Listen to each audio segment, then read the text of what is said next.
आज हमने आपको एक खास मुद्दे पे बात करने के लिए बुलाया है। ये बहुत ही अहम मुद्दा है और मेरे हिसाब से जब हम अपने जम्मू कश्मीर की आइडेंटिटी की बात करते हैं तो कहीं ना कहीं वो हमारे जो जम्मू कश्मीर की खूबसूरती, हमारा एनवायरनमेंट, हमारी सीनिक ब्यूटी, हमारे आबशार, हमारे जंगल, हमारी ज़मीन, उसके साथ जुड़ी हुई है।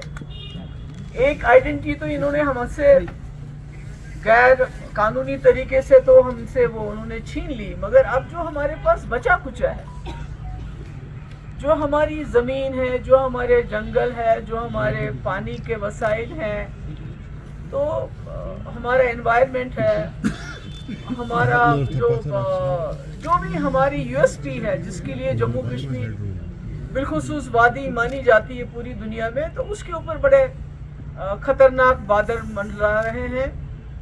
3 प्रोजेक्ट उनका मैं खुसूसी तौर पर जिक्र करना चाहती हूँ। एक तो राजौरी बारामूला हाईवे प्रोजेक्ट जो पाइपलाइन में है, दूसरा जो रिंग रोड प्रोजेक्ट है जो गालंदर से लेके गांदरबल तक है, और तीसरा रेलवे का जो एक्सपेंशन हो रहा है। तो ये तीनों प्रोजेक्ट ऐसे हैं जिसमें हमारी लाखों कनाल, हमारी जो एग्रीकल्चर लैंड है वो इसके जद में आ रही है। उसके साथ साथ हमारे जंगल, लाखों के तादाद में हमारे पेड़, जिसमें देवदार के पेड़ हैं, हमारे आबी वसाइल जैसे हमारे स्प्रिंग्स होते हैं छोटे छोटे, और तो जब आप ये सड़कें बनाते हैं उसमें वो भी, और माइनिंग, जहाँ जहाँ भी ये सड़कें बनेगी इसका काम होगा, वहाँ जितने भी दरिया होंगे, नाले होंगे, नेचुरली आपने देखा कि माइनिंग की वजह से यहाँ हमारी कितनी बर्बादी हो रही है। माइनिंग करते हैं उससे ये होता है कि पानी की लेवल नीचे जा रही है दिन ब दिन। जो हमारे बागात हैं, हमारे ऑर्चर्ड्स हैं, हमारे फार्म्स हैं, उसमें आबपाशी के लिए पानी भी नहीं होता है। तो इसका ये जो तीनों प्रोजेक्ट्स हैं जिसका मैंने अभी जिक्र किया, इसमें राजौरी से लेके तकरीबन शुपियन हो, बडगाम हो, गांदरबल हो, पुलवामा हो, बारामूला हो, शायद ही कोई ऐसा डिस्ट्रिक्ट है जो इफेक्ट नहीं होता है, जिसकी ज़मीन खासकर एग्रीकल्चर लैंड इसमें नहीं जा रहा है। आप जानते हैं मिलिटेंसी जब पीक में थी, हालात ख़राब थे, हमारा हैंडीक्राफ्ट्स और हमारा जो हॉर्टिकल्चर है उन्होंने जम्मू कश्मीर की इकॉनमी को ज़िंदा रखा। तो मुझे कहीं ना कहीं शक होता है कि कहीं जो हमारे साथ जो तबाही होगी जम्मू कश्मीर की, उससे भी शायद कहीं दिल नहीं भरा है। तो अब जो हमारे पास बचा कुचा सरमाया है उसके पीछे भी लगे हैं। आपकी डबलिंग जो बारामूला बानहल रेलवे लाइन का करना चाहते हैं, बारामूला उड़ी, सोपोर, कुपवारा, अवंतीपोरा, शुपियन, अनंतनाग, बिजबिहाड़ा, पहलगाम। इमेजिन कर लीजिए पहलगाम जो हमारी टूरिस्ट जगह है, वहाँ भी रेल को लेना चाहते हैं, और वहाँ भी कई गांव ऐसे हैं जिनके पास जो ज़मीन है सारी इसके अंदर आ रही है।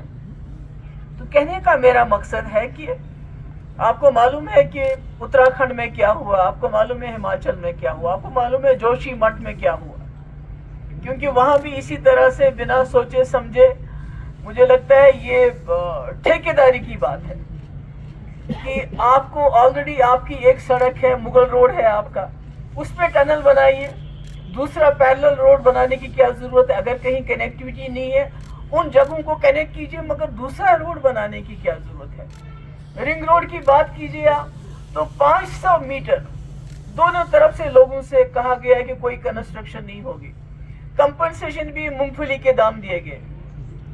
कहते हैं कि जब कोई कानून यहाँ लाना होता है जिसमें आपको पता है नीट, जिसमें 50% बाहर सीटें जाती, इसी तरह से कई कानून जिससे हमारे नौजवानों का गला काट दिया गया है, उसमें वो कानून लगते हैं जो 370 खत्म करने के बाद है। मगर जब जमीन में मुआवजा देना पड़ा रिंग रोड के लिए, तो उसमें पुराने कानून चलाए गए जिसमें बहुत कम उनको मुआवजा मिला। ऊपर से टाउनशिप की बात हो रही है। मुझे याद है आज तो सरकार है उमर साहब की, तो हम तो उनसे ये गुजारिश करना चाहते हैं कि आपसे हम बड़े कामों के बारे में नहीं कहेंगे, 370 کی بات ہم آپ سے نہیں کہیں گے، کیونکہ ہمیں لگتا ہے کہ 50 سیٹیں ہونے کے باوجود، 3 ممبر پارلیمنٹ ہونے کے باوجود آپ میں وہ شاید جرت نہیں ہے، پہلے بھی نہیں تھی، آج بھی نہیں ہے، مگر کم سے کم جو آپ بچا سکتے ہیں. یہ ہاؤسنگ اربن ڈیولپمنٹ کا ہے پروجیکٹ ہے، یہ آپ کے پاس ہے ڈپارٹمنٹ. یہاں کون سی روڈ بننی ہے، کون سی نہیں بننی ہے، ٹرین کہاں چاہیے ہمیں، کہاں نہیں چاہیے، ہمارے کسانوں کا نقصان نہیں ہونا چاہیے، ہمارے آبشاروں کا نقصان نہیں ہونا چاہیے، ہمارے انوائرمنٹ کا نقصان نہیں ہونا چاہیے. اس کے لیے تو یہ سرکار کام کر سکتی ہے نا. تو ٹاؤن شپ کی بات ہے، اس ٹاؤن شپ جو بن رہے ہیں ہمارے لوگوں کو اجازت نہیں ہے، آدھا کلومیٹر تک وہ کوئی کنسٹرکشن نہیں کر سکتے. آپ نے ان کی زمینیں لے لی، کوئی دکان بناتا، کوئی ہوٹل بناتا، اس کو وہ اجازت نہیں ہے. مگر آپ 30 ٹاؤن شپس، ایکسلشیئر کے مطابق 30 ٹاؤن شپس، جس میں 1,20,000 کنال زمین چاہیے آپ کو. مجھے یاد ہے ایگریکلچر لینڈ 2016 میں جب سرکار تھی پی ڈی پی اور بی جے پی کی، تو عمر صاحب نے ایک سٹیٹمنٹ دیا تھا، 7 مئی کو ایک دیا تھا اور اس کے بعد 9 مئی کو اس پہ ایک ٹویٹ کیا تھا کہ بھئی یہاں جو ہے محبوب مفتی کوئی ٹاؤن شپ بنا رہی ہے، کوئی ریٹائرڈ فوجیوں کے لیے کوئی سینک کالونی بنائی رہی ہے، جبکہ ایسا کبھی کچھ ہوا ہی نہیں ہمارے وقت میں. میں بولتی رہی اور وہ چلاتے رہے، نہیں بن رہا ہے. آج بن رہا ہے سیٹلائٹ ٹاؤن شپ.